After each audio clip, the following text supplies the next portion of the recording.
Bien, nos acerquemos acá a la mesa. Comienza ella.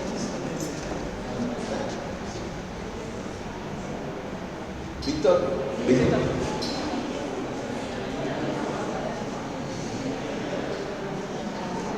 ¿Puede estar acá así para pasar?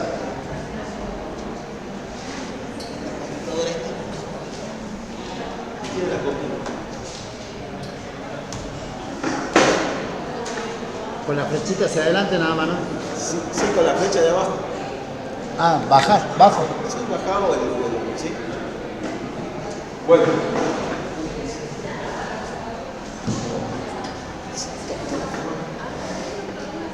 Bueno, puedes sacar la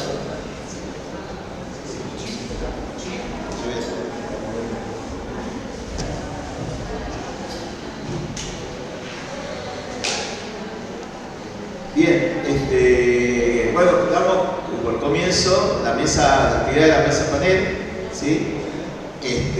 La mesa panel, el tema de la mesa panel es cómo se piensa de las instituciones, la sociedad civil, la inclusión de las personas con discapacidad. La Ley de Educación Nacional es muy clara, ¿sí? Cuando habla de educación especial, donde plantea que entre varias acciones concretas para hacer, hay que pensar, ¿sí?, la formación continua. Entonces, no solamente asegurar a las personas con discapacidades permanentes o cualquier tipo de capacidades transitorias, permanentes, la inclusión, digamos, educativa, que puedan formarse, entonces el nivel obligatorio del sistema, o sea, el nivel inicial, el nivel primario, el nivel secundario, sino también está pensando en la formación continua, o sea, después de pasar a la formación obligatoria, el nivel obligatorio, digamos, cómo entrar, cómo certificar, cómo puedan estudiar, cómo puedan ser incluidas socialmente.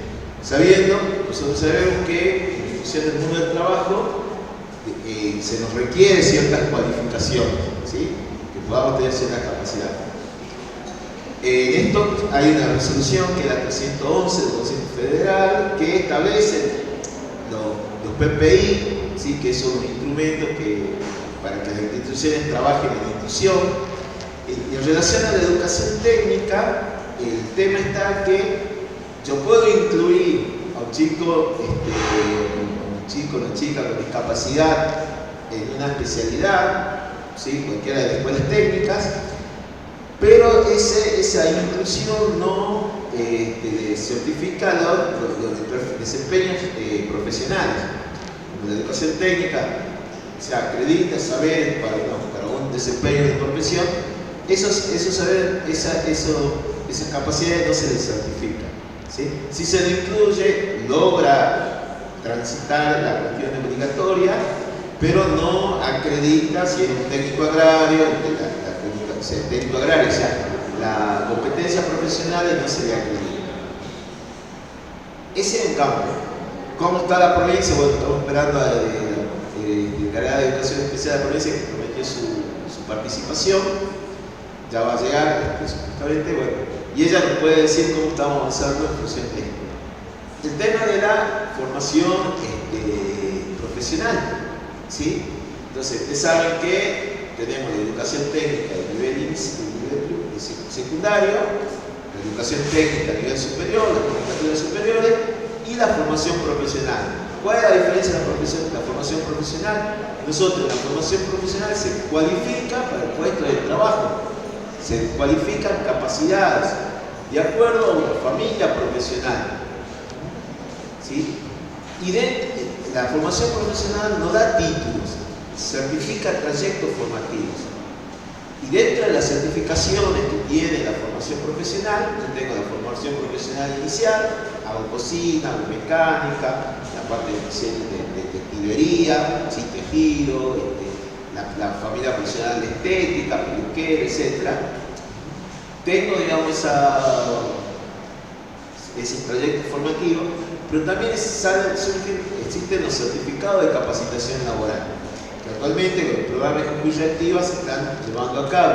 Se toman los certificados de capacitación laboral para la secundaria obligatoria, el programa CLAM, y ahí se están tomando certificación. El certificado de capacitación laboral es una opción que toma la provincia, no necesita marco de referencia. y son hasta 100 horas, y cualifican para un puesto de trabajo, uso de herramientas, capacidades propias del puesto de trabajo. Una de las cuestiones que tiene un certificado de capacitación laboral es la resolución, ¿sí?, que habla sobre esto, dice precisamente para aquellos certificados de capacitación laboral que se emiten de educación especial.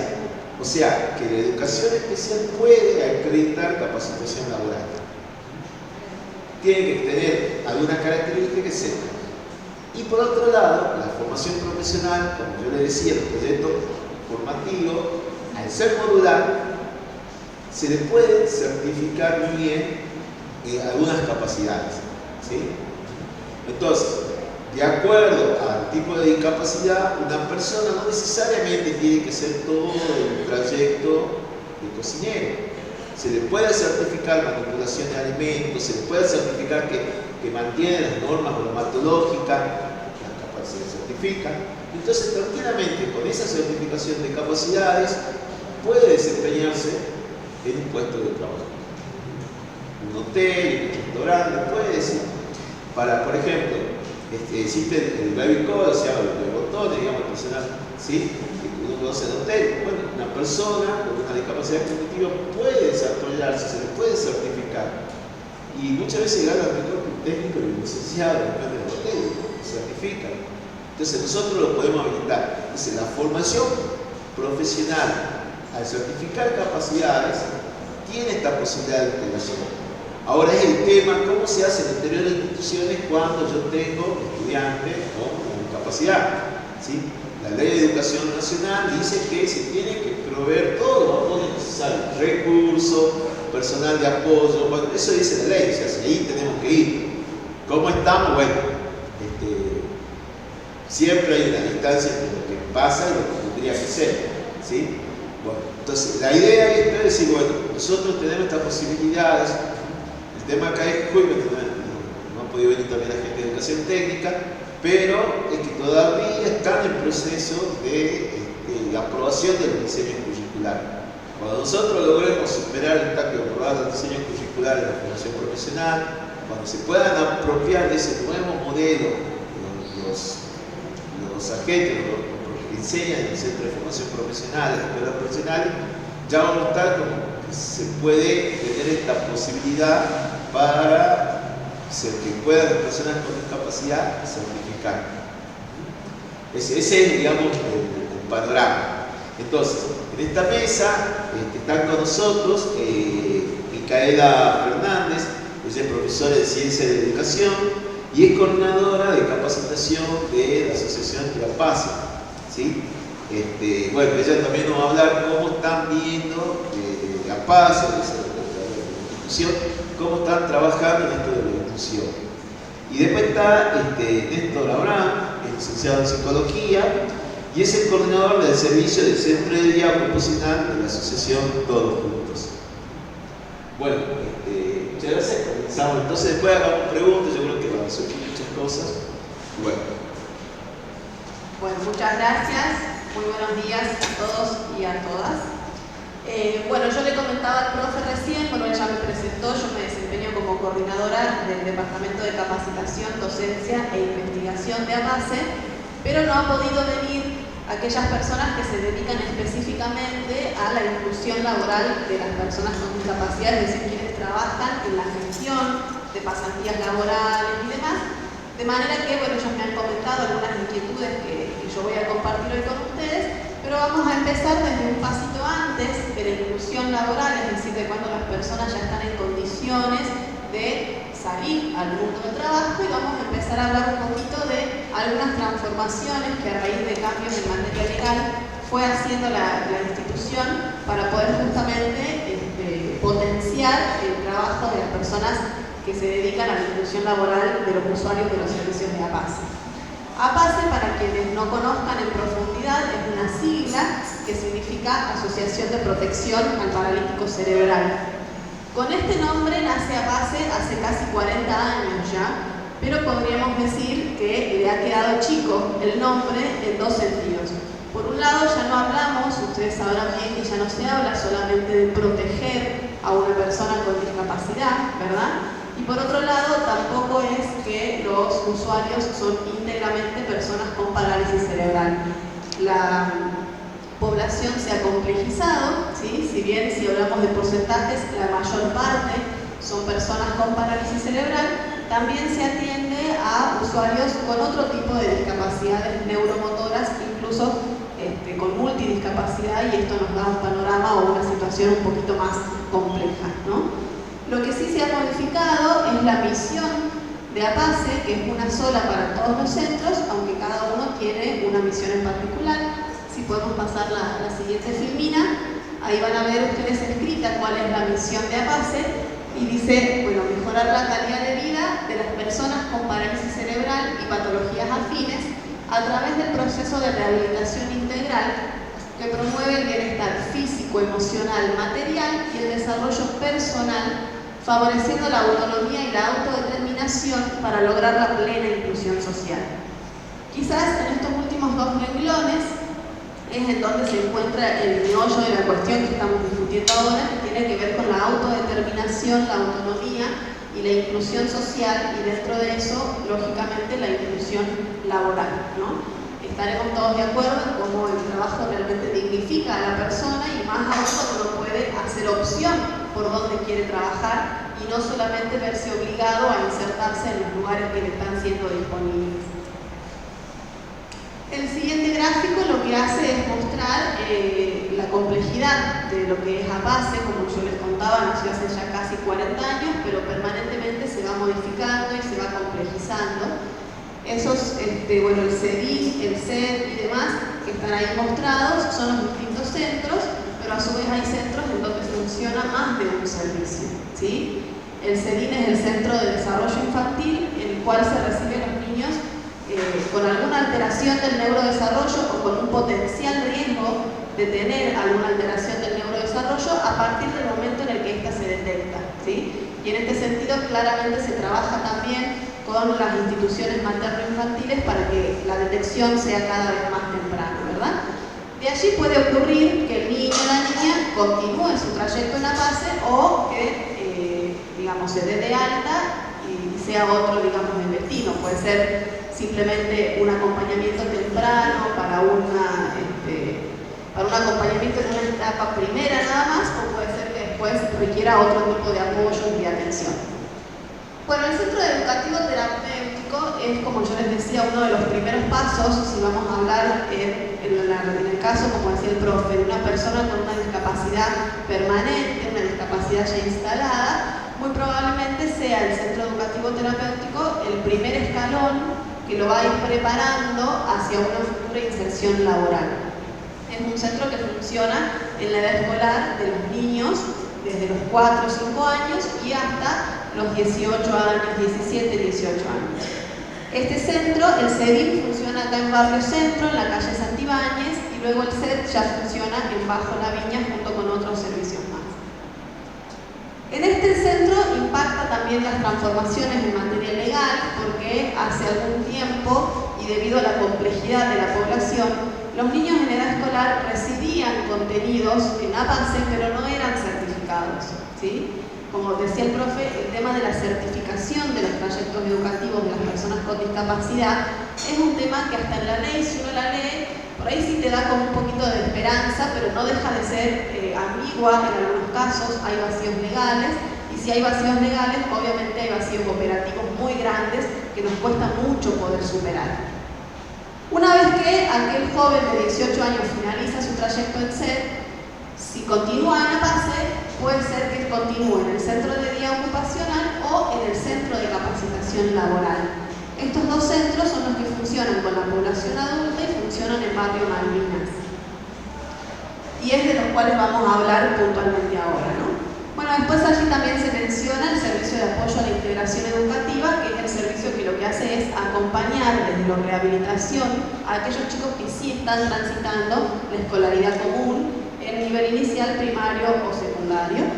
Y el centro CEDI es un centro nuevo, es más nuevo de APACE, y es un centro de rehabilitación integral para personas que, por ejemplo, hayan sido secuelados de ACV o personas que hayan sufrido algún accidente de tránsito y como secuela haya quedado una discapacidad neuromotora que puede ser permanente o puede ser transitoria, ¿sí?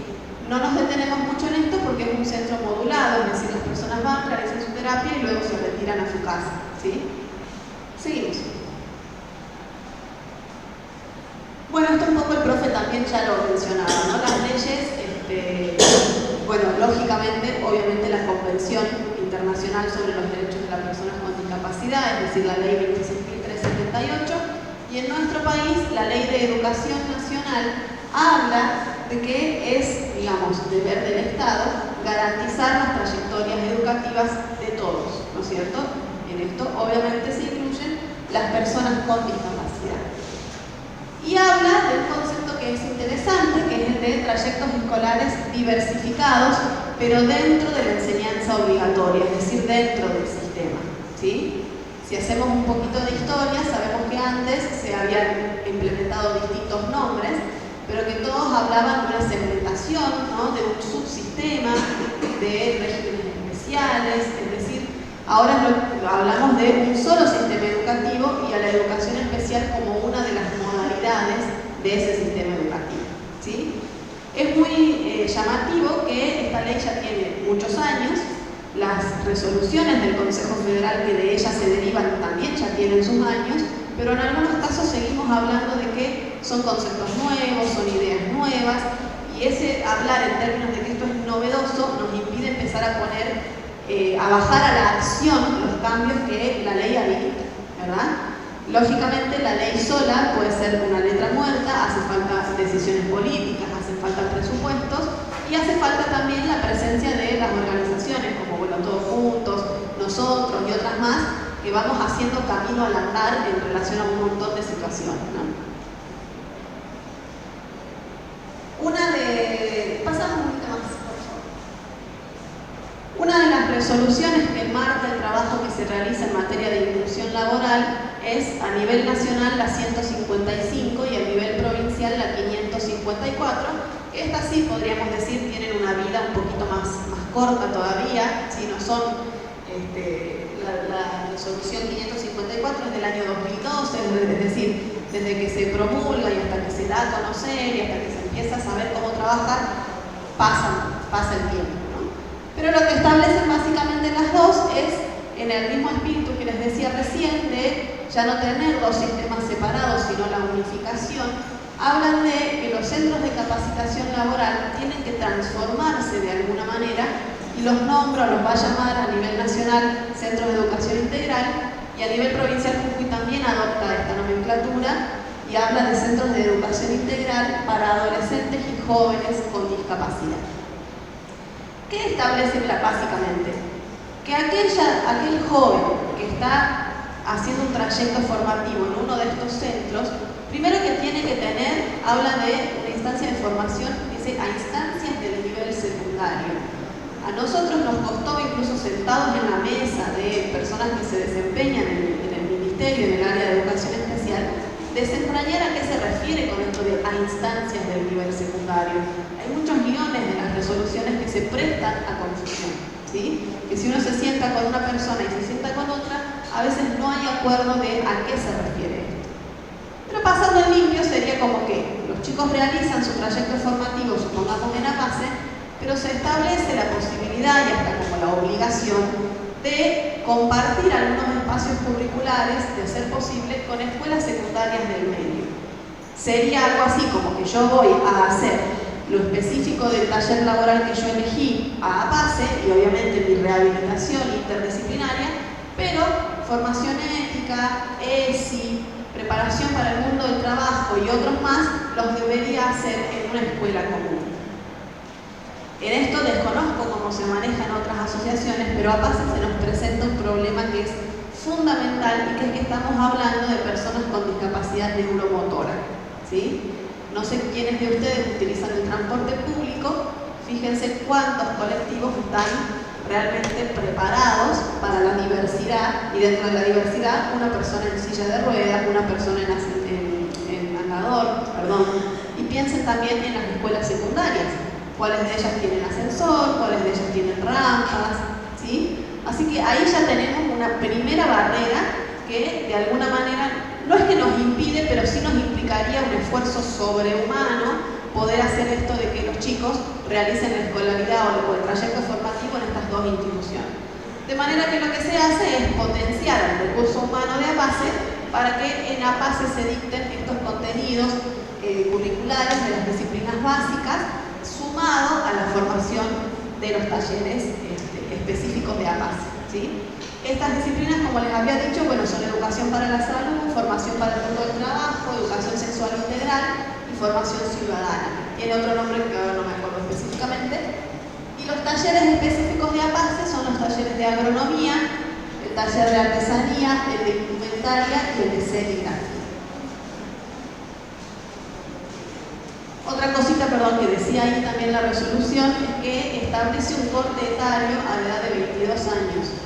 Nosotros en APACE trabajamos con población que supera ampliamente ese corte de hasta los 22 años y también ahí hay un vacío, ¿sí? Nosotros podríamos agarrar la ley y la convención y decir, habla justamente de educación permanente, pero estas leyes, estas reglamentaciones establecen un corte a la edad de 22 años y quienes superan esa edad estamos en una zona gris que es complicada.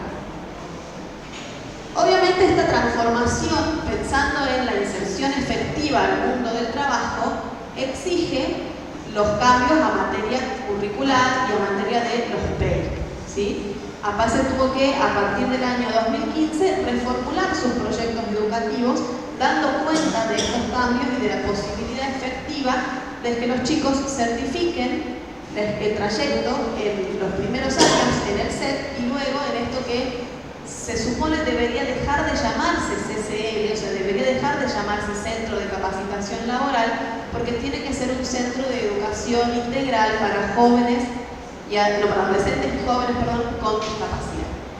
Y ahí es como que esto yo les decía, parecía esperanzador, parecía como que para lo que es educación se abrían nuevas posibilidades. Pero lo que fue realmente la escritura de los proyectos fue un peregrinar, un ir y venir y un dolor de cabeza en un montón de sentidos, porque nos dimos, aunque si bien el Estado es uno solo, en materia de salud y educación no se ponen de acuerdo. Entonces, para graficárselos así como lo más, hasta lo más que tuvimos que hacer, agarrar, imagínense, un proyecto educativo de una institución como la nuestra, agarrar el archivo digital y en todos los pasajes donde decían palabras como paciente, como usuario y demás, tenía que decir estudiante. Pero si venía una auditoría de salud, tenía que decir usuario o paciente. Esto que parece una pavada en eso de la escritura, también tiene su impacto a la hora de cuando venían las auditorías de salud o las auditorías de educación. Porque además, salud no te da las acreditaciones correspondientes si no certificas que sí estás acreditando los trayectos educativos. Pero a su vez nos encontramos con un montón de trabas para poder certificar los trayectos educativos. Y al interior de los equipos interdisciplinarios esto empezó a generar también mucho temor, mucha incertidumbre, porque es como que parecía que APACE iba a desaparecer y nos íbamos a transformar en una escuela especial, pero la escuela especial no admitía, el formato de la escuela especial no admitía la presencia de ciertos profesionales que trabajan en APACE, o sea, la verdad que si uno lo escribía estaba hermoso, pero costaba un montón.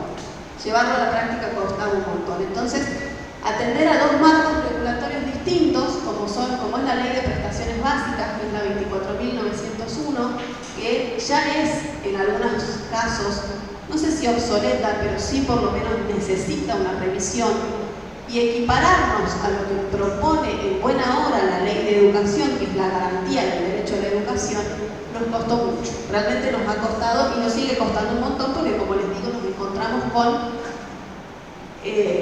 vacíos, digamos, vacíos legales y vacíos operativos. Nadie antes empezó a hacer las transformaciones que se están haciendo, entonces tampoco hay un modelo de donde uno poder copiar algunas ideas. Entonces ahí nos presentó, digamos, se nos presentó esta disyuntiva, ¿no es cierto? Decir, bueno, APACE es una institución que convive dando respuesta a dos sistemas, como son el de salud y el de educación, o se justaponen y entonces ahí estamos en serios problemas, ¿sí? Algunos de los problemas tenían que ver con esto, ¿no? De cómo se los nombra, si son estudiantes, si son pacientes, la franja etaria que se recorta solo hasta los 22 años. Se nos presentó el problema de decir, bueno, se tiene que entregar la libreta, ¿no? La libreta de las notas, de los bimestres y demás, pero hasta este momento no se hacía, entonces muchas preguntas de cómo se certifica, qué nota se le pone, qué se prioriza. Y todo esto pensando en que después esa persona tiene que poder egresar hacia la vida real, digamos así, ¿no? Nosotros hacemos un trayecto, nosotros me refiero a las personas sin discapacidad, que a algunos les cuesta más, a algunos menos, pero sabemos que cuando nos recibimos de nuestros estudios superiores o lo que sea, hay un camino para seguir andando. En el caso de las personas con discapacidad que asisten a PASE, ese camino hacia adelante o es la nada misma o es un centro de día. Y si es un centro de día, también hay una edad, digamos, ahí hasta la que ya no se puede seguir haciendo. Y a nadie le gustaría realmente tener que estar confinado a una institución permanentemente, por más que esa institución busque las formas más creativas y científicas de reformularse, de avanzar, de evolucionar, pero lo que queremos básicamente es que egresen, y que egresen con posibilidades de hacer lo que eligieran poder hacer. Y ahí se nos presenta el mayor de los problemas, que como decía el profe, aquellos que terminan el trayecto formativo en los talleres que les mencioné al principio, hoy por hoy no titulan. La resolución 554 dice que la titulación para estos chicos o la certificación tiene que estar acompañada de convenios con las escuelas técnicas profesionales o con las escuelas técnicas de nivel medio, en esto que yo les decía del trayecto de la escolaridad compartida. Pero cuando nosotros, a medida que avanzábamos en la certificación de nuestros proyectos educativos institucionales, que entre otras cosas además nos sugerían muy vehementemente que ya no se denomine APASE. Teníamos que ponerle otro nombre al trayecto educativo, ¿se entiende? O sea que era como que en una institución tenían que convivir distintos nombres, distintos profesionales, distintos proyectos y no encontrábamos una coherencia o un punto de encuentro, ¿sí? A nosotros, por lo menos como institución, se nos presentaba esta disyuntiva y que impacta fuertemente en la persona, por eso el gráfico, porque además trabajamos con planificación centrada en la persona, impacta básicamente en la persona, es decir, nosotros luchamos a nivel ministerial y de papeles, pero quienes se ven, digamos, vulnerados en sus derechos siguen siendo las personas con discapacidad. Bien, entonces cuando nos enfrentábamos a esta posibilidad, que está buena, ¿no? O sea, está bien pensada desde lo legal, de que los chicos certifiquen como si hubiesen sido estudiantes permanentemente de una escuela de técnica profesional, se nos presentaba de nuevo esta otra demanda de decir, bueno, no, pero ellos tienen que venir acá, ¿no es cierto? O sea, nosotros tenemos que tener otro tipo de vinculación y ahí de nuevo esta dificultad del traslado, esta dificultad de la organización horaria, ¿sí? Además se trabaja con estudiantes en jornada completa, entonces tampoco podíamos decir a la mañana rehabilitación y a la tarde natación. Entonces, a nivel operativo todavía seguimos tratando de que se certifiquen los trayectos. Por otro lado, voy ya redondeando las ideas, esto que yo les decía, APASE ya no se desempeña únicamente en la atención a personas con parálisis cerebral, sino que ya nos enfrentamos a realidades de personas con multidiscapacidad, pero que con los apoyos, digamos, disponibles, podría llegarse incluso también a pensar en una inserción laboral. Pero ahí nos encontramos con mercados laborales cada vez más competitivos y que tiene que ver con una cuestión de la globalización, de todo lo que quieramos, pero también con políticas a nivel Estado o a nivel gobierno, ¿no? Que hace que cada vez haya más desocupados en busca de empleos. Y ustedes imagínense un empleador, si tiene dos postulantes, uno con discapacidad y otro sin discapacidad, pensemos qué es lo que puede llegar a pasar a la hora de tomar la decisión de emplear a alguien, ¿no? Y las barreras sociales y actitudinales que tienen que ver con esto. Todavía no hay una cultura inclusiva de saber y reconocer el potencial de una persona con discapacidad, entonces hasta ellos mismos y sus familias quizás tienen miedo o temores o prejuicios a decir, bueno, yo voy a trabajar, voy a dejar de cobrar una pensión, pero voy a poder trabajar. Como no hay camino hecho, como no hay, como yo les decía hace rato, de dónde inspirarse, o si los hay son casos muy puntuales, esto también impacta a la hora de pensar en la inclusión laboral. dice promover, porque sí es cierto que también, obviamente, a través del Ministerio de Trabajo y de la Gerencia de Empleo, hay algunos planes que permiten la inserción laboral en pasantías. Pero son pasantías de 6 meses, es decir, no hay una posibilidad después de seguir pensando, y no es que los empleadores o las empresas tengan la obligación, digamos, terminan quedando como a voluntad, ¿verdad? Ahí, hoy por hoy, la mayoría de los chicos se están insertando, por ejemplo, en las heladerías Grido, que ahí sí, digamos, ha ocurrido como un semillero, ¿no? Un franquiciado se animó a participar de este programa, entonces, bueno, otro también, y actualmente los chicos se están desempeñando ahí. Pero es difícil, hay ahí, digamos, una barrera ya también muy grande, que es decir, bueno, después de los 6 meses, ¿qué? ¿No es cierto? Así que, bueno, sigue, como les decía, quedando en la voluntad de los empleadores. Yo hace rato le preguntaba al profe, como me comentaba un poco también la situación, por ejemplo, de las personas con discapacidad que hicieron el trayecto en la escuela común y entonces ingresan a la universidad. Y, bueno, les comento, esto también sucede, ¿no es cierto? Egresados de la universidad con su título, ¿sí? De comunicadores sociales, de licenciados para la educación, lo que sea, que también les cuesta muchísimo insertarse laboralmente. Entonces, imagínense aquel que no tiene un título de esa magnitud. Es como cada vez más difícil y más difícil y más difícil. O sea que con la certificación solamente no estaríamos garantizando la inserción laboral. Hay que trabajar muchísimo más, pero obviamente lo primero que necesitamos es el cartoncito. Bueno, esas son imágenes de algunos de los talleres que yo les comunicaba recién, de lo que se denomina para educación el Centro de Educación Integral de Jóvenes y Adolescentes con Discapacidad. Pero bueno, no acreditan, como dice allí, no titulan, por lo tanto no egresan, es como un limbo ahí que sucede, ¿no? No sabemos qué son, a dónde están, tenemos un trayecto de 4 años, terminaron los 4 años y ahora, ¿qué hacen, digamos? ¿Dónde seguimos trabajando? Y si vamos a la materia legal, el único destino, como yo les decía, es o el alta o los centros de día. Por eso planteamos a la institución profundamente, y por eso no queríamos dejar de participar en este evento, que si vamos a hablar verdaderamente de inclusión educativa o de educación inclusiva, que hay, para mí hay una diferencia fundamental, y vamos a hablar de cumplimiento de derechos, no nos podemos quedar a mitad de camino, ¿sí? Esto es un camino que recién empieza, pero no nos podemos quedar a mitad de camino. Tenemos que todos, las instituciones, las organizaciones civiles, los estudiantes, las personas interesadas en el tema, las propias personas con discapacidad, pero sobre todo el Estado, garantizar que la trayectoria realmente sea permanente con una posibilidad real de inserción laboral. Y eso es todo por ahora. Muchas gracias.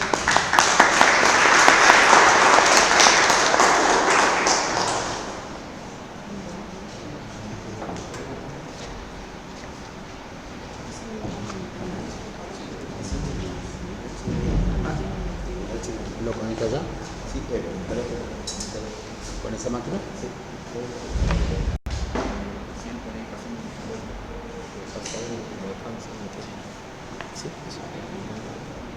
¿Puede? Sí, sí, sí. Sí, esto no se lo tiene que hacer. Bueno, muy buenos días. A mí hoy me toca acompañar a la Asociación Todos Juntos, escuchando un poco a mi compañera de la PASE. Pasamos por los mismos baruchos entre tratar de adecuarnos como institución, que si bien no tiene 40 años, que tiene 31, va pasando mucho tiempo a lo largo del transcurso del trabajo con los jóvenes, incluso con los más chiquitos, con los más adultos, y vamos empezando a ver que para tratar de entrar dentro del sistema, tanto educativo como salud, empezamos a hacer todo un reordenamiento institucional. Y en eso, obviamente, quedan muchísimos baches, en especial justamente con estos grupos que son jóvenes y adultos. Cuando ya terminamos el proceso de escolaridad y ya tienen que empezar a pensar qué van a hacer en un futuro, las personas con discapacidad están un poco en un limbo, porque si bien tenemos que buscar que empiecen a certificar, por otro lado también tenemos que prepararlos, más allá de la certificación. O sea, en realidad tienen que tener herramientas concretas, herramientas más palpables, ¿sí? Puede pasar. nosotros como institución, como les digo, tenemos 31 años, que surge en un principio como